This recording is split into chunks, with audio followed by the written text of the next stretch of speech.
당구장은 학교보호법상 유해업종으로 명시돼 규제를 받고 있는 반면에 다른 법률에는 생활체육 권장업종으로 되어 있어 법률 간 상호 모순을 보이고 있는 대표적 사례입니다.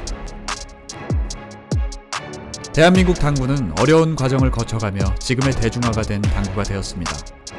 그 과정에는 법적인 문제와 대중들의 인식, 고질적인 문제들이 많았죠.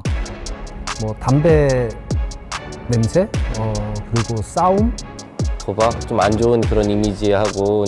하여튼 당구장에는 좀 나쁜 사람들이 가는 거로 인식이 돼 있었는데, 당구가 워낙 대중적이다 보니까 당구장 안에서의 어떤 그런 환경이나 이런 것들이 좀 많이 안 좋았죠. 그래서 그런 문제들이 해결되지 않는 상태로 장기간 오면서 스포츠냐 아니냐를 가지고선 논란이 또 있었던 종목이기도 하고요. 당시 당구에 대해 불합리한 법적 규제들도 많았는데요. 18세 미만자의 당구장 출입 금지 같은 규제 같은 것들이 대표적입니다. 당구가 이제 옛날에는 특별 소비세 대상이었었습니다, 이게. 그래가지고 굉장히 어려움을 많이 겪었죠. 저희 배울 때는 처음엔 저희야 미성년자가 이제 그때는 못 들어갈 당시였는데, 어린 학생들이 당구 큐를 잡을 수 있는 환경이 안 됐죠. 그 법적 규제 때문에. 많은 사람들이 아직까지도 당구가 스포츠예요. 당구는 그냥 어른들이 노는 문화 아니에요? 라고 생각하는 분들이 아직도 있더라고요. 그래서 그런 것들을 이제 하나둘 극복했죠, 저희가. 예.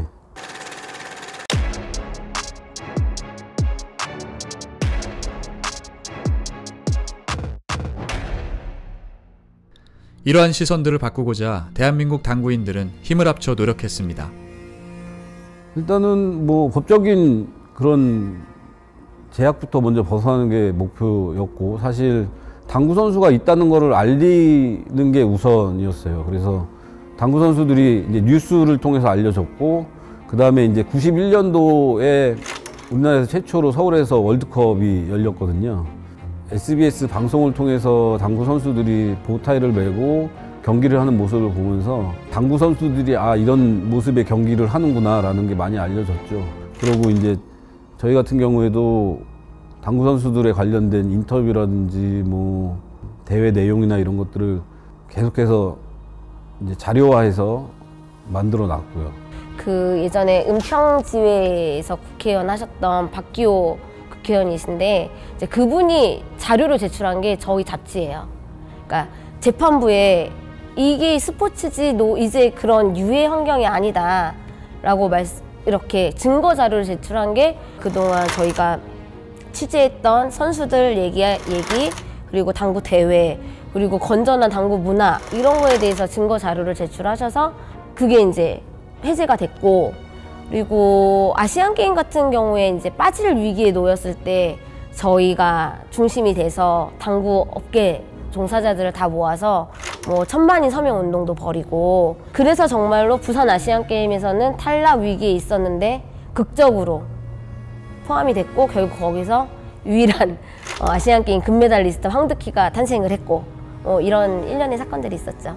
당구가 변화하면서 변화하는 것은 당구를 치는 사람들, 선수들뿐만이 아니라 용품업체 또한 마찬가지였는데요. 한국 당구의 중요한 시점마다 항상 그 뒤에서 밑거름 역할이 됐던 게 한국 당구계에 있는 용품사들이거든요. 그래서 95년도에 가이스프 총회가 한국에서 열렸을 때, 그때 사실 허리우드에서 당구의 용품사 지원을 받아서 그 총회 관련된 그런 행사를 유치를 했었고요. 그때 어떤 그런 용품사들의 지원이 당구가 스포츠로 제도권 안에 들어갈 수 있도록 밑거름 역할을 해줬습니다. 당구 용품만을 만드는 것이 아닌 당구 문화 자체를 만들어가려 노력했습니다. 그때만 해도 이제 공중파 방송밖에 없을 때, 그때 이제 그 미란다 호텔에서 이제 전국 대회를 매년 개최를 했었어요. 저희가 이제 그 대회를 개최를 했었고, 그러면서 이제 또 포켓도 이제 붐이 일면서 포켓을 이제 주제로 한 영화도 있었고. 저희가 대한민국 당구대 생산의 그래도 거의 한 60~70%를 차지하다 보니까 경기가 나빠도 대한민국 당구 발전을 위해서는 또 도움을 주지 않으면 안 되니까 그 선수들이 그 성장한 그 과정을 보면은 아주 뿌듯합니다. 뭐 1년에 뭐 한 많이 할 때는 150번에서 200번 정도까지 후원을 했어요, 저희들이. 하여튼 그 대회를 많이 해야 된다고 생각을 해요. 다른 운동도 마찬가지지만 특히 이제 당구는 이 시합할 때도 많고 접근하기도 좋고, 예, 그렇기 때문에 상당히 그 좋은 스포츠로 생각을 합니다. 우리나라의 그 1년 동안 당구 대회 하는 숫자를 보면 꽤 많습니다. 그 체육관에 내려가서 우리가 당구대를 최소한도 5, 60대를 깔아드립니다. 남들이 생각할 때는 당구대 50, 60대를 까는 거 그냥 허려두니까 하겠지라고 생각하지만 당구대가 50대, 60대 내려갔다가 올 정도의 그 비용은 꽤 많이 듭니다. 근데 그거를 마다 않고 그냥 많은 비용을 대기는 쉽지 않았지만 그래도 먼 미래를 봐서 당구 발전을 위해서 우리가 아니면 누가 하냐, 이것만큼은 적자를 보더라도 꼭 하자, 그런 생각하에 했습니다. 그래도 그 노력이 있었기 때문에 그래도 지금의 당구 발전이 있지 않았나 아주 자부하고 있습니다. 오래된 연륜을 가진 기업들이 많아졌어요. 예를 들면 허리우드가 그렇고 큐에서는 한박큐가 그렇고, 그런 오랜 전통을 가진 기업들이 문 안 닫고 유지를 하고 개발을 하고 산업이 점점 좋아지고 있는 거는 퀄리티도 올라가고 있다는 얘기거든요. 근데 해외 선수들도 우리나라 장비를 많이 사용하고 있고, 큐대라든가 또 당구 테이블이라든가 이런 거는 뭐 세계적인 수준으로 돼 있습니다. 지금은 국산 테이블들도 거진 90% 이상, 거의 100% 가까이 따라 붙었다고 생각을 하고 있습니다. 아무래도 국산 테이블들이 조립이나 설치하는 부분에 있어서 훨씬 더 효율적입니다. 일단 세팅하기도 쉽고, 그 다음에 뭐 수리하는 거나 이런 것들 큰 문제가 없습니다. 만약에 테이블에 문제가 생긴다든지 그러면 AS나 이런 사후 관리 문제들이 훨씬 더 국산 테이블이 유리하기 때문에 저는 개인적으로 국산 테이블이 훨씬 효율적이라고 생각하고 있습니다.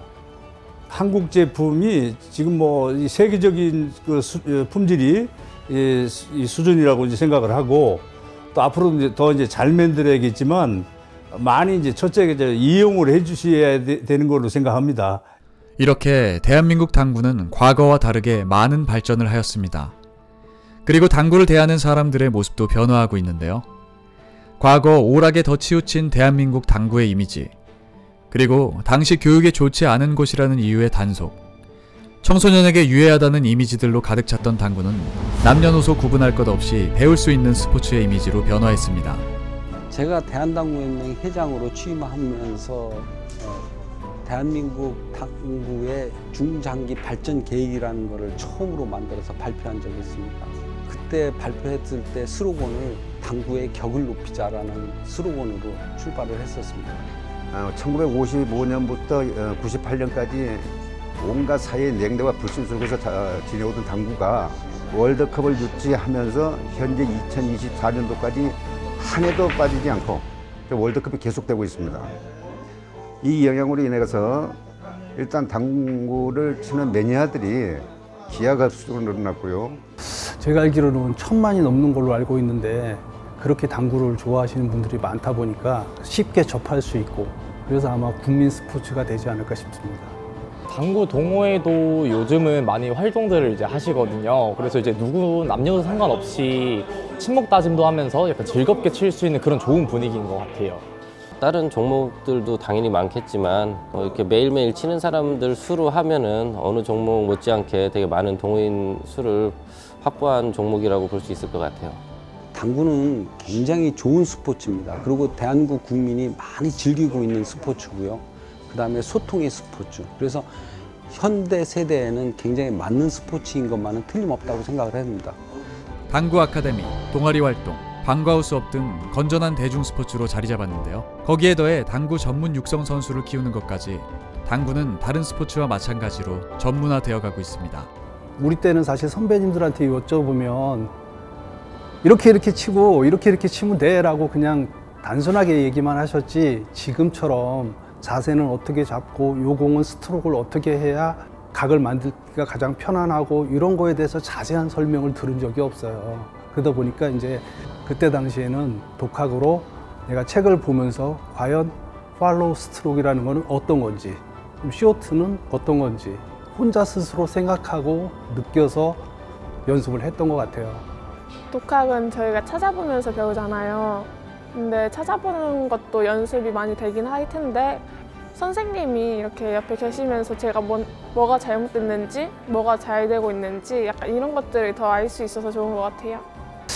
지나고 나서 그 해외에 잘 치는 선수들이라든가 비교해보고 이렇게 했을 때 제가 그래도 좀 어느 정도는 기본기에 맞게끔 그렇게 공을 쳤구나라는 생각이 들었고, 그것을 바탕으로 해가지고 사실 학생들한테 가르칠 때도 기본기를 많이 가르치는 부분인 것 같아요. 정말 뭐 열심히 하면 그 노력에 따른 뭐 좋은 결과물이 어디든 나오지 않을까, 뭐 그런 얘기를 하고 싶습니다. 엄청난 속도로 발전하고 있는 대한민국 당구. 지금도 성장 중인 대한민국 당구에 대해 당구인들은 당구에 대해 어떻게 생각하고 있을까요? 어려운데요, 이게. 상당히 어렵네. 당구로 해서 제가 먹고 살았고, 교육시켰고, 결혼시켰고, 지금 나이 70이 넘어서 당구 클럽을 운영하면서 우리 젊은 친구들하고 농담해가면서 지내고 있다는 게 정말 운이 좋은 사람이다. 아직도 선수 생활을 하는 게 재밌고, 또 당구가 재밌고, 또 아직까지도 선수들에게도 또 후배들에게도 당구는 진짜 매너의 게임이고 신사적인 게임이라 나는 이렇게 지금까지도 하고 있다. 사실 당구는 스포츠이긴 하지만 저는 이제 7살 때부터 지금까지 한순간도 빼놓지 않고 함께 해왔기 때문에 당구에 관련돼 있어서 저는 당구입니다. 현재의 대한민국 당구, 그리고 미래의 대한민국 당구, 나아가 모두가 즐길 수 있는 가장 대중적인 스포츠. 대한민국 당구의 전성기는 바로 지금입니다.